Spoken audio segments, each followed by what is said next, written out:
India voice, आपकी सोच, आपकी आवाज। नमस्कार, स्वागत है आप सभी का झारखंड की खबरों में। मैं आपके साथ निकिता कश्यप। खबरों की शुरुआत करते हैं। विस्थापित स्लैब के कंपार्टमेंट समिति के द्वारा अध्यक्ष रघुनाथ महतो ने प्रेस वार्ता में साधु शरण गोप पर गंभीर आरोप लगाए हैं। महतो का साफ तौर पर कहना है कि गोप विस्थापितों को भ्रमित कर रहे हैं और कांग्रेस और बीजेपी के बीच राजनीतिक खेल भी खेला जा रहा है। जहां आपको बता दें कि उन्होंने यह भी कहा कि विस्थापितों ने पार्टी से ऊपर उठकर सांसद ढुल्लू महतो को जिताने की में मदद की और उनकी तरफ से विस्थापितों की समस्याओं का समाधान भी हुआ। जहां महतो ने यह भी आरोप लगाए हैं कि गोप के नेतृत्व में विस्थापितों की समस्याओं को दिल्ली में सौंपे गए 16 सूत्री मांग पत्र में भी कोई कार्रवाई अभी तक उस पर नहीं हुई है। जहां महतो ने यह भी जानकारी दी है कि गोप के आंदोलन निजी स्वार्थ के लिए थे और उन्होंने अपने परिवार के 3 लोगों को नौकरी दिलवाने का आरोप भी लगाया। उन्होंने यह भी दावा किया है कि गोप अब हवाई जहाज उड़ने और विस्थापितों के विकास में बाधक बन गए। देखिए, आज इस प्रेस वार्ता के माध्यम से हम ये कहना चाह रहे हैं, पिछले दिनों जो सांसद महोदय का जो अतिक्रमण के पक्ष में जो बयान आया था, उस पर हम लोगों ने पुतला दहन किया था और उस पुतला दहन के कार्यक्रम से हमारे एक विस्थापित नेता जो हुआ करते थे, अब वो अब विस्थापित नेता है नहीं, अपने आप भले कहें लेकिन है नहीं, उनको बहुत ज़्यादा तितकी लगा है, पेट में दर्द हो रहा है। तो वो कह रहे हैं कि जो सांसद महोदय जो है पूरे विस्थापित के लिए इस्पात मंत्री के पास लेके गए, शंकर रवानी की हत्या में बहुत बढ़ चढ़ करके एसपी को फटकार लगाएं। तो मैं कहना चाहता हूं कि यहाँ के विस्थापित जो है, जब सांसद महोदय यहाँ पर चुनाव लड़ रहे थे तो सभी कोई पार्टी छोड़ करके माटी को पकड़ करके उनको वोट करके चुनाव जिताने का काम किए। तो आशा और उम्मीद तो उन्हीं के साथ करेंगे ना। तो जब आशा और उम्मीद से जब उनको किए तो भाई निश्चित रूप से शंकर रवानी का मामला था, उसमें उनको कहा गया कि शंकर रवानी के साथ साथ ऐसा ऐसा घटना हो रहा है, तो उन्होंने एसपी को अपना जो भी फटकार लगाया। अब देखे होंगे कि उसके बाद हत्या भी हो गया, उसमें एसपी साहब को शंकर रवानी के चलते सांसद महोदय आए, फटकार लगाएं, अच्छी बात है। उसके लिए यहाँ के विस्थापित जो उनको धन्यवाद दिए, आभार प्रकट किए। लेकिन अभी आपका अप्रेंटिस के जो साथी थे हमारा शहीद प्रेम महतो, उनकी भी शहीद हो जाने के बाद जो है 50 लाख का मुआवजा का सांसद महोदय ने बात किया और ये भी कहा कि ये प्रत्येक महीना जो है 50-50 आदमी को नियोजन में रखा जाएगा और परमानेंट नौकरी के लिए आगे प्रपोजल बढ़ाया जाएगा, जिससे सबको परमानेंट नौकरी हो जाए। आज लगभग 8 महीना दिन बीत गया, कहाँ अभी तक उसका कुछ हुआ है। तो हम क्या समझें कि सांसद महोदय यहाँ के विस्थापित के लिए काम किए और उसके बाद क्या, अभी अतिक्रमण जो बीएसएल प्रबंधन के द्वारा हटाया जा रहा था और उसमें सांसद महोदय बयान दे रहे हैं कि जो अतिक्रमण हटना। खबरों में आगे बढ़ते हैं। अब इस वक्त की बड़ी खबर का रुख करते हैं। आपको बता दें कि धनबाद में ईडी की बड़ी कार्रवाई की गई है, जहां कोयला की चोरी मामले में ईडी का बड़ा एक्शन देखने को मिला। बताते चले कि कोयला के कारोबारी के ठिकानों पर जबरदस्त छापेमारी की गई, जहां पहले करीब 18 ठिकानों पर बड़ी छापेमारी की गई थी, तो वहीं छापेमारी में मिले दस्तावेजों की जांच भी लगातार जारी है। तो उस वक्त की बड़ी खबर आपको बता दें कि ईडी की ओर से बड़ी कार्रवाई करते हुए कोयला चोरी मामले में छापेमारी की गई, जहां कोयला कारोबारी में रेड के ठिकाने जो है वो लगातार इसके बाद उनमें हड़कंप मच गया है। तो उस वक्त की बड़ी खबर आपको बता दें कि लगातार जिस तरीके से उत्तराखंड माफ कीजिए झारखंड की जो सरकार है वो पूरे तरीके से मुस्तैद नजर आ रही है। प्रशासन की ओर से अलर्ट मोड पूरे तरीके से जारी है, जहां कोयला चोरी मामले में ईडी की ओर से बड़ा एक्शन लिया गया है। तो इस वक्त की बड़ी खबर आपको बता दें जो कि धनबाद से सामने आ रही है। बता दें कि बड़ा एक्शन ईडी की ओर से लिया गया, जहां कोयला कारोबारियों के ठिकानों पर जबरदस्त छापेमारी की गई है और जिसमें कि आपको बता दें कि पहले भी करीब 18 ठिकानों पर बड़ी छापेमारी की गई थी और आज फिर से एक बार छापेमारी की गई। और जिसके बाद आपको बता दें कि छापेमारी में जिले के दस्तावेजों जो तमाम जो दस्तावेज है इस मामले से जुड़े हुए उनकी जांच भी गहन जांच जो है वो जारी है, जिसमें कि धनबाद में ईडी की बड़ी कार्रवाई देखने को मिली है। तो उस वक्त की बड़ी खबर आपको बता दें कि धनबाद में ईडी की ओर से बड़ी कार्रवाई की गई, जहां कोयला चोरी मामले में ईडी का बड़ा एक्शन देखने को मिला है। बताते चले कि लगातार ईडी की ओर से रेड और छापेमारी का दौर जारी है, जहां कोयला कारोबारियों के ठिकानों पर छापेमारी की जा रही है। तो वही आपको बता दें कि इससे पहले भी 18 ठिकानों पर बड़े छापेमारी जारी की गई थी और जिसके बाद आज एक बार फिर से ईडी की ओर से एक्शन लिया गया है।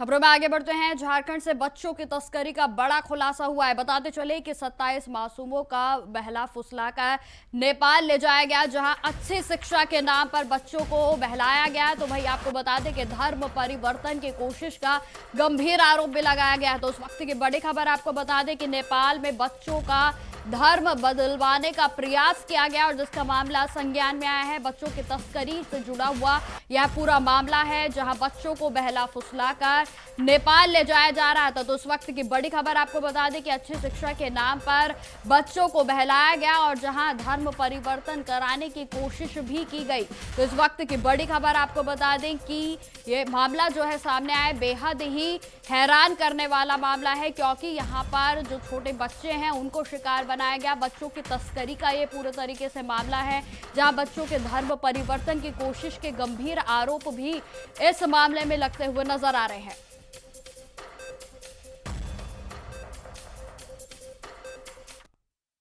आप बच्चा को पढ़ाएंगे तो और ये घर बिल्डिंग बनाएंगे बोल रहे हैं।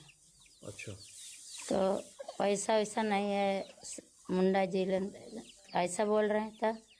तो इस बोल रहे तो कहीं से भी मांगो और बच्चा को पढ़ना सिखाना जरूरी है। उधारी लेके हाँ, उधारी से कितना पैसा दिए पैसा? 3000 दिए। कब ले गया? कब ले गया? 11 तारीख को बच्चा को ले लिया। के बारे में पता चला है अलग अलग प्रखंड से, जो कि किसी शिक्षा के या किसी अन्य प्रयोजन के नाम पर यहाँ से नेपाल ले जाया गया है। अब इसमें ये स्पष्ट नहीं हो पा रहा है कि उनसे बाल मजदूरी कराई जा रही थी या उनका धर्म परिवर्तन करा करके कोई ऐसी शिकायत थी, लेकिन हम लोग इसकी तह तक पहुँच रहे हैं और ये हम लोग इस चीज़ को बहुत गहराई से देख रहे हैं कि कहीं ये चाइल्ड ट्रैफिकिंग का तो मामला नहीं है। प्रशासन पूरी तरह से मुस्तैद है कि किसी प्रकार से सभी बच्चों को उनके परिवार से के पास वापस ले आए और यदि परिवार को भी इस संबंध में कोई अन्य सुझाव देना है या कोई अन्य उन्हें सहयोग चाहिए तो बिल्कुल आकर के बताएं। खबरों में आगे बढ़ते हैं। अब खबर जमशेदपुर से है, जहां टाटा कंपनी के प्रदूषण और शहर में लगातार हो रही सड़क की दुर्घटनाओं के खिलाफ लोगों ने मोर्चा खोल दिया है। जी हां, आपको बताते चले कि बस्ती बचाओ संघर्ष समिति के बैनर तले सैकड़ों लोगों ने टाटा साहब की प्रतिमा पर माल्यार्पण कर आगामी आंदोलन की रूपरेखा को तय किया। तो वहीं बीजेपी के नेता रामबाबू तिवारी और सतवीर सिंह सोमू ने शहरवासियों से एकजुट होकर आंदोलन में शामिल होने की अपील की है, जहां उन्होंने यह भी कहा है कि किसी व्यक्ति या पार्टी का मामला नहीं है बल्कि पूरे शहर का मुद्दा है, जिससे कि सभी लोग प्रभावित भी हो रहे हैं। राजनीतिक, सामाजिक और प्रशासनिक चुप्पी के कारण स्थिति दिन पर प्रतिदिन भयभीत होती जा रही है और जहां शहर में कैंसर जैसी घातक बीमारियां और सड़क दुर्घटनाओं से मौतें भी बढ़ गई हैं, तो वहीं आपको जानकारी देते चले कि टाटा स्टील अपनी जिम्मेदारी नहीं निभा रहा है। यह आरोप लोगों की ओर से लगाए गए, जहां सांकेतिक प्रदूषण के बाद आगामी 14 दिसंबर को Tata steel Burma mines plant पर घेराव भी किया जाएगा और अगर स्थिति में सुधार नहीं होता तो उसके बाद और भी उग्र आंदोलन करने की चेतावनी दी गई है।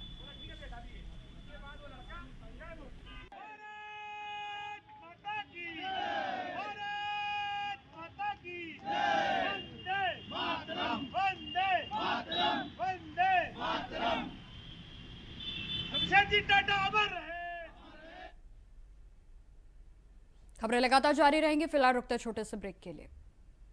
तो ब्रेक के बाद एक बार फिर से स्वागत है आप सभी का। बढ़ते हैं खबरों की ओर। खबर जमशेदपुर से है, जहां आदित्यपुर में हाउसिंग बोर्ड के द्वारा बनाए गए हजारों क्वार्टर्स पर अब संकट गहरा गया है। जी हां, आपको बता दें कि विभाग के एक मुफ्त किराया वसूलने के लिए अडिग है और जबकि इन क्वार्टर्स में निवास कर रहे परिवार पिछले 40 वर्षों से बिना भुगतान के रह रहे हैं, जहां 1972 से 1980 के बीच बने लगभग 1096 क्वार्टर अब खंडर बन चुके हैं। जहां आपको बता दें कि लेकिन लोग वहीं निवास कर रहे हैं और जहां विभाग ने अब किराए की मांग को करना शुरू कर दिया है और जिसमें कि करीब 5,50,000 रुपए का भुगतान करना होगा। जहां क्वार्टर के निवासी इसका विरोध कर रहे हैं, तो वहीं उनका कहना है कि विभाग ने पिछले 4 दशकों में कोई भी मरम्मत नहीं की है और ना ही बिजली और पानी की कोई सुविधा दी गई है।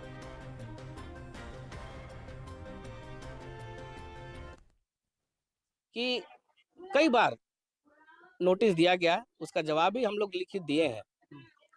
सीधा बोलते कि खाली कीजिए, कैसे खाली करें भाई, कहाँ जाएं? ठीक है, आप खाली करवाइए तो रहने का व्यवस्था कीजिए, या नहीं तो आप जो क्वार्टर है उसको आवंटित कर दीजिए, जो वाजिब दाम है उसको हम लोग देंगे। उसके बाद या नहीं होता है तो उसका रेंट निर्धारित कीजिए, जो वाजिब रेंट है वो हम लोग देने को तैयार है। लेकिन यहाँ की ये जो सरकार है अभी है, ये ऑफिस में बैठ करके वहाँ निर्धारित करते हैं रेट और हम लोग के ऊपर लागू करना चाहते हैं। ये नहीं होगा। यहाँ की जनता जो है ना कहीं भी जाने को तैयार है, खाली तो करेगी नहीं, कहाँ जाएगी। विभाग का ऑफिस से आते रहता है खबर, तो घर खाली किया जाए, नोटिस आती है पब्लिक को।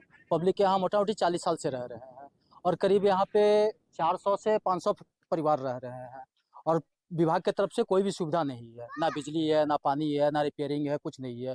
जो पब्लिक रहते हैं अपने से अपना खर्चा करके रहते हैं। जनता प्लेट यहाँ तक रिजेक्ट किया गया, EWS रिजेक्ट नहीं है, LIG रिजेक्ट। खबरों में आगे बढ़ते हैं। खबर जमशेदपुर से ही है, जहां पुलिस को बड़ी सफलता हाथ लगी है। जहां आपको बता दें कि 2 अलग अलग थाना क्षेत्रों में छापेमारी कर 6 अपराधियों को गिरफ्तार किया गया। पुलिस ने इनके पास से 60 पुड़िया ब्राउन शुगर को जब्त किया है। जानकारी के अनुसार DSP हेडक्वार्टर 1 भोला प्रसाद के अनुसार आपको बता दें कि पुलिस को गुप्त सूचना मिली थी कि मानगो पुल के पास मंदिर के पीछे कुछ लोग ब्राउन शुगर की खरीद फरोख्त कर रहे हैं और जहां पुलिस ने छापेमारी कर 4 अपराधियों को 45 पुड़िया ब्राउन शुगर के साथ गिरफ्तार कर लिया है। तो वहीं आपको जानकारी दे दें कि इनमें से 3 अपराधियों का पूर्व में भी आपराधिक इतिहास रहा है।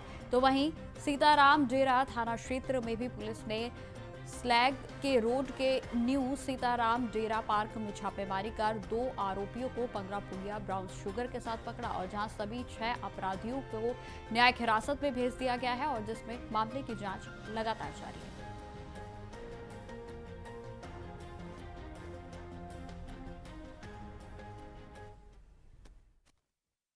नशाखोरी और अवैध मादक द्रव्य पदार्थ के सेवन और उसके व्यापार पर नियंत्रण और रोकथाम के लिए लगातार वरीय पुलिस अधीक्षक पूर्वी सिंहभूम जमशेदपुर के द्वारा सभी थाना प्रभारियों को निर्देशित किया जा रहा था। इसी क्रम में कल सीताराम डेरा और मानगो थाना क्षेत्र अंतर्गत 2 ठिकानों पर पुलिस के द्वारा छापामारी कर अभियान चलाया गया और दोनों जगह से मादक द्रव्य पदार्थ के रूप में ब्राउन शुगर और नगद रुपया के साथ साथ कुल 6 लोगों को गिरफ्तारी हुई है।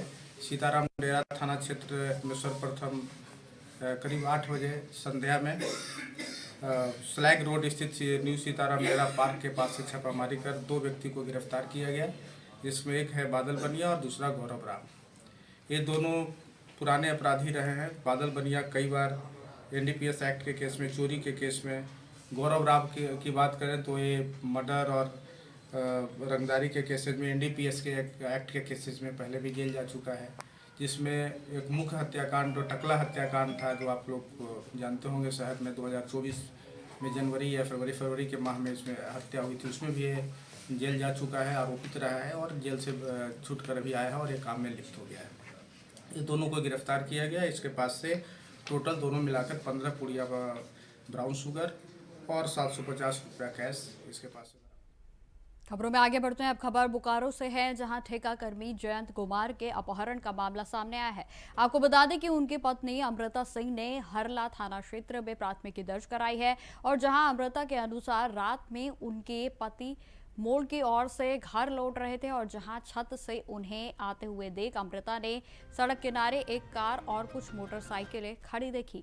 तो वहीं कुछ देर के बाद जब जयंत कुमार घर नहीं पहुंचे तो नीचे उतरी, लेकिन उन्हें ना तो पति दिखाई दिए और ना ही वाहन। तो वहीं आपको जानकारी दे दें कि अमृता ने अपने पति के अपहरण का आरोप विनोद खोपड़ी पर लगाया है, जहां उनके अनुसार 8 तारीख को विनोद खोपड़ी ने उनके पति के मोबाइल पर धमकी दी थी और पूरे परिवार को नुकसान पहुंचाने की बात भी उनकी ओर से कही गई थी। जहां अपहरण के संदिग्ध में आपको बता दें कि मुकेश राय का भी नाम शामिल है, जहां हरला पुलिस ने शिकायत को दर्ज करते हुए मामले की जांच पड़ताल को शुरू कर दिया है। तो वहीं सिटी DSP आलोक रंजन ने इस पर जानकारी दी है कि पुलिस सभी तथ्यों की और सभी एंगल से जांच कर रही है, जहां आसपास के इलाकों में छानबीन भी की जा रही है। तो वहीं पुलिस ने जल्द ही सच्चाई सामने लाने का आश्वासन दिया है। हारला थाना अंतर्गत सेक्टर 8A के रहने वाले एक जैन सिंह रहने वाले हैं, जो दिनांक 10 तारीख को रात्रि से वो मिसिंग थे। 11 तारीख को उनकी पत्नी के द्वारा एक आवेदन दिया गया है, जिसमें 2 व्यक्तियों को उसमें नेम्ड किया गया है, जिन पर संदेह है उनके पति के साथ किसी प्रकार का उनको मतलब कि कहीं पे छुपा लेने का या फिर इन सब चीज़ों को। तो हम लोग अभी कांड दर्ज कर उस पर अनुसंधान कर रहे हैं। सभी बिंदुओं पर हम लोग जांच कर रहे हैं, CCTV फुटेज और सारा चीज़ों के बिंदुओं पर जांच करके जो भी इसमें होगा फलाफल इस पर हम लोग आपको अपडेट करेंगे। सर अभी तक तो मतलब कल थाने में आवेदन दिए थे, फिर आज हम आए हैं FIR कॉपी के लिए। अभी तक कोई काम नहीं हो रहा है। मेरे हस्बैंड मतलब परसों रात से मिसिंग है 9 बजे से। अभी तक कोई मतलब प्रशासन अभी कोई मतलब काम नहीं। अब खबर जमशेदपुर से है, जहां सड़कों पर लंबे समय से आवारा पशुओं का आतंक लोगों के लिए अब बड़ी समस्या बन चुका है। आपको बता दें कि कई लोग दुर्घटनाओं और चोटों का शिकार हो चुके हैं। तो वहीं इस समस्या को ध्यान में रखते हुए जमशेदपुर के नोटिफाइड एरियाज में एक अभियान को शुरू किया गया और जिसमें कि सभी आवारा पशुओं को रेस्क्यू कर गौशाला में भेजा जा रहा है। बताते चले कि अभियान के पहले दिन ही सुबह से ही कार्य को शुरू कर दिया गया और कुल 70 आवारा पशुओं को रेस्क्यू किया गया है और इन पशुओं को पहले सुरक्षित ढंग से इंजेक्शन देकर बेहोश किया जाता है, जिसके बाद फिर उन्हें अपने कब्जे में लेकर गौशाला भेजा जाता है। इस पहल से न केवल आवारा पशुओं को सुरक्षित आश्रय मिलेगा, बल्कि सड़क पर चलने वाले नागरिकों को भी राहत मिलेगी। तो वहीं जानकारी देते चले कि जिला प्रशासन और नोटिफाइड एरियाज की यह योजना लोगों की सुविधा और सुरक्षा दोनों सुनिश्चित करने वाली है और इस तरह की सक्रिय पहल से शहर में शांति और सुव्यवस्था भी कायम करने की मदद मिल रही है।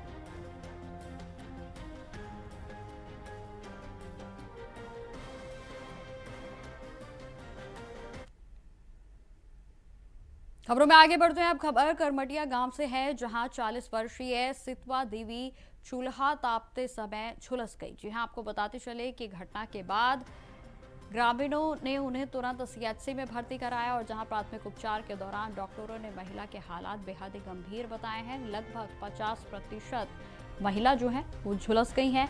जहां आपको बताते चले कि सीधे से नीचे का हिस्सा पूरी तरह से झुलस गया। बेहतर इलाज के लिए महिला को बोकारो के सदर अस्पताल में भी रेफर कर दिया गया है। तो वहीं पीड़ित महिला के पति प्रवासी मजदूर हैं और झारखंड से बाहर कार्यरत हैं।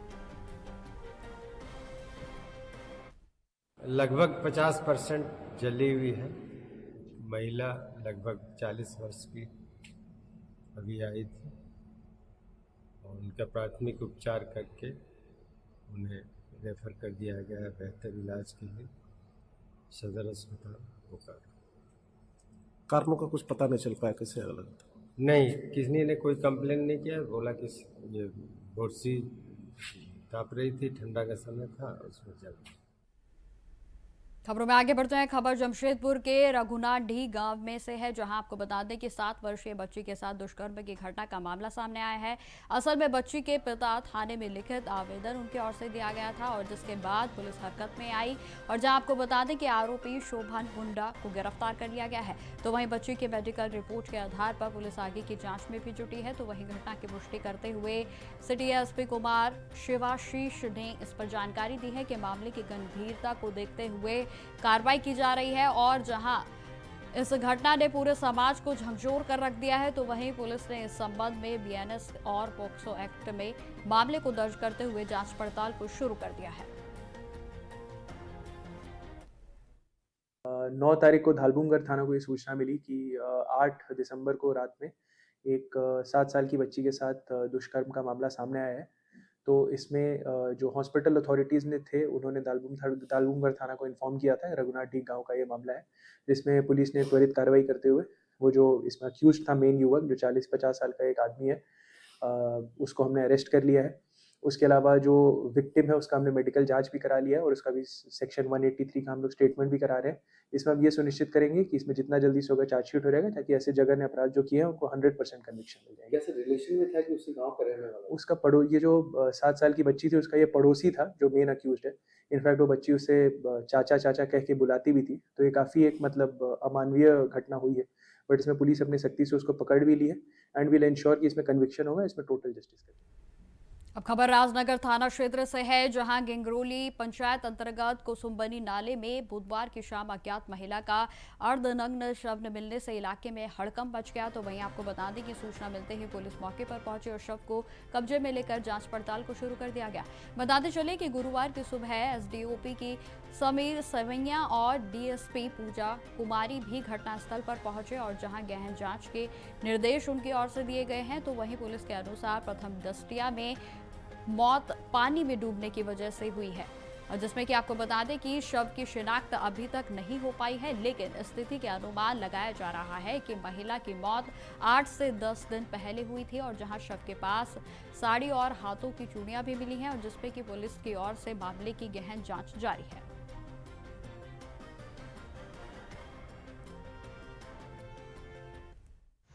कि अभी तक उसकी पहचान स्थापित नहीं हो पाई है। उसकी पहचान स्थापित करने की कोशिश की जा रही है और प्रथम दृष्टया लग रहा है कि पानी में डूबने से मौत हुई है।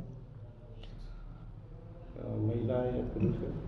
ये महिला है, उम्र लगभग 40 के आसपास है। साथ में क्या के आसपास कुछ मिला उनके साथ? नहीं, आसपास वैसा कुछ संदिग्ध वस्तु मिली नहीं है, और उसकी पहचान होने के बाद ही आगे की कार्रवाई संभव हो पाएगी, लेकिन हम लोग कोशिश कर रहे हैं कि उसकी पहचान स्थापित हो जाए। कुसुम्बनी गांव के पास में कैनल है, कैनल में ही ये लाश मिली है। तो फिलहाल मेरे साथ इस बुलेटिन में इतना ही। देश दुनिया की तमाम खबरों की जानकारी के लिए बने रहे हमारे साथ। नमस्कार।